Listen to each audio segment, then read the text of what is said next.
Hello students, we are again for class 12th E-Ship chapter 1 part 3. The name of the chapter is Entrepreneurial Opportunity. We have in my previous videos seen about the environmental screening. To continue with it, now we will be working on SWOT analysis. It means strength, weakness, opportunities and threats. Strength and weaknesses are our internal analysis in which businessman analyze the strength of his product, like it may have some unique feature which no other product has, because of which the product is being preferred by the consumer above any other product.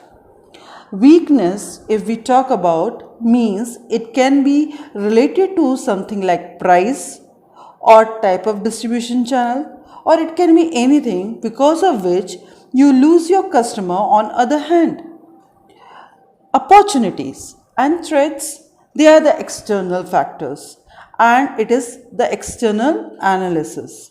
When I am talking about opportunity, it means business analysis in which other areas he should move ahead to capture more of market.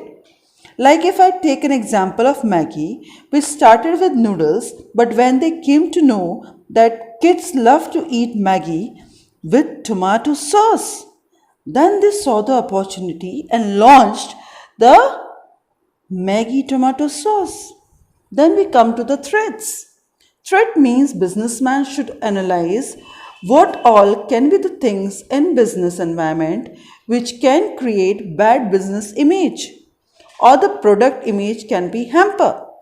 See how the Maggi has faced 2-3 years back. Now because of Maggi, the Nestle other products were also in threats. So SWOT analysis is to be done on a regular basis, first thing, and this thing has to be kept on working so that the weaknesses are overcome and threats are foreseen and the measures are taken beforehand. Now we will move ahead with the next thing, that is environmental factors. Business environment is divided into two, micro environment and macro environment. When I am saying microenvironment, it is the factors in which certain control can be made by the enterprise. Whereas when I am saying macro environment, the factors in which enterprise do not have any control. See, we have already seen macro environment in 11th, but just to revise, we will have it again. The suppliers. Who are the suppliers? They are the one who provides raw material, machines, etc. to the manufacturer, right? Who are the customer? Are the one who purchase the goods and services that you can also influence, If you want your customer to purchase something, you can influence it. That's the reason it comes under microenvironment, right?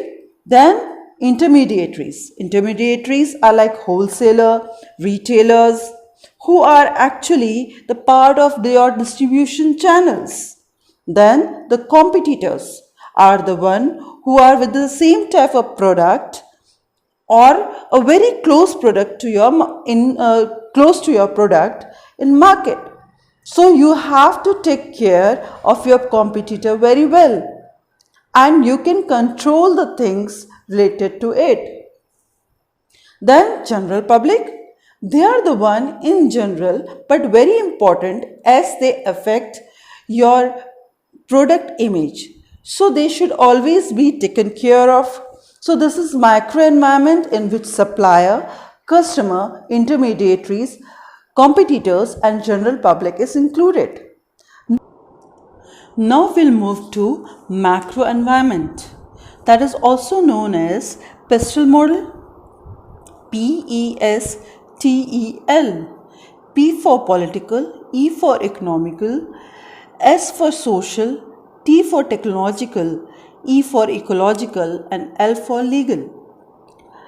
Enterprise has no control on all these elements of environment. Let's discuss each of them. First is political. It includes the ruling party, which makes the rules and regulations within the country which enterprise has to follow, like taxation, like GST has been introduced. So anyhow, whether the person wants or not, enterprise wants or not, they have to follow. Then foreign trade regulation, that has to be followed. So these are actually done by the political parties. So political environment. Then comes the economical environment. It includes the directly related to money matters like interest rate, inflation, unemployment, cost, etc. See, if the money is not there in the market, you will not have the customer. If the money is not there in the market, you will not have your products sold out. So this is directly influencing your company, but it is not in your control. Then come the social environment.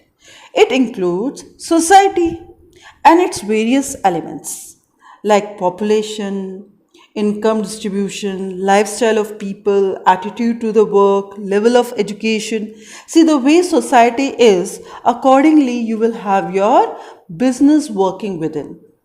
You cannot expect the same type of business and its performance to be same throughout the country.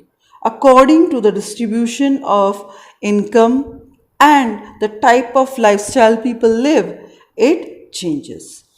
Then comes the technological. It is influenced by the government spending on research and development. See how much government and industry is focusing on technology that makes a difference, and how speedily the technological aspect is transferred to the practical use.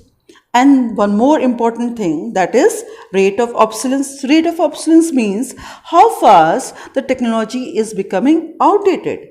Say, give an example. If I compare software of a computer and the machines that is being installed in any of the industry, if both of them are being installed on the same day, but you will find the software of a computer get obsolete, means outdated sooner than any of the machinery, right? So it makes a difference. Then you have ecological order. Ecological means how well equipped the industries are related to the control on all type of pollution. See, it cannot be that you are into a production field and the environment is not affecting, but how minimum the environmental damage is being caused makes a difference, right? Then next is legal. It covers the area of taxation, health and safety regulation, consumer legislation, and all this. See, you cannot avoid the legal part. If the labor is working, you have a labor law that is governing it. So, and you don't have a control on it. All these factors directly influence the enterprise, but the enterprise cannot control all these factors. Identification in business opportunities. What is the problem? Problem is a roadblock. Roadblock that is stopping you, right, in a situation that will result in a conflict and that really needs a solution. I take an example. You are moving on your two-wheeler and after driving for 1 hour, you saw a traffic police with the road barriers. This traffic police is demanding the driving license and you forgot your driving license. Now, first thing that will happen in this situation will be the conflicts. But if you give the solution of providing the scan copy to them and they may accept, then they will let you go. So similarly, when I am talking about, see here I am working on the objective part also. Objective is why you need to identify the problem. See what will happen. I take one more example. If I am able to identify the problem clearly, suppose I am a pan manufacturer, right? I'm producing pen and I have a targeted group, that is my students. What is the problem I'm seeing is my pens are not getting sold. The amount of sale that I want is not there. Now what I will do, I will focus on my target group, my students. What is the problem they are facing? Right? They may be facing something, that's the reason they are avoiding my pen. So I came to know that the grip of my pen is such that if it is holded for long, it becomes uncomfortable for the user. So what I will do, I will change the design of my pen now, right? To make it more acceptable in the market. So this is the objective of my problem identification.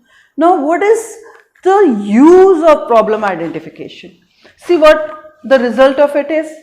See, previously my product was already there in the market. Now because I have changed the design, many other features I can change. I will have a new product in the market. So I have more sales. Then it gives me the understanding of problem and the needs in the market. Because I am going through it, I am able to understand what is the problem. So I will be able to make better judgment and better designing in future as per the need. Then because of this, I am more creative. See, the more creative thing is now more acceptable in today's market. So more of sale again. And when you're going for more of production, it is generating more of employment. More of employment means more of national income, because people are earning more. You will have more of national income. So this is the use of problem identification for an organization.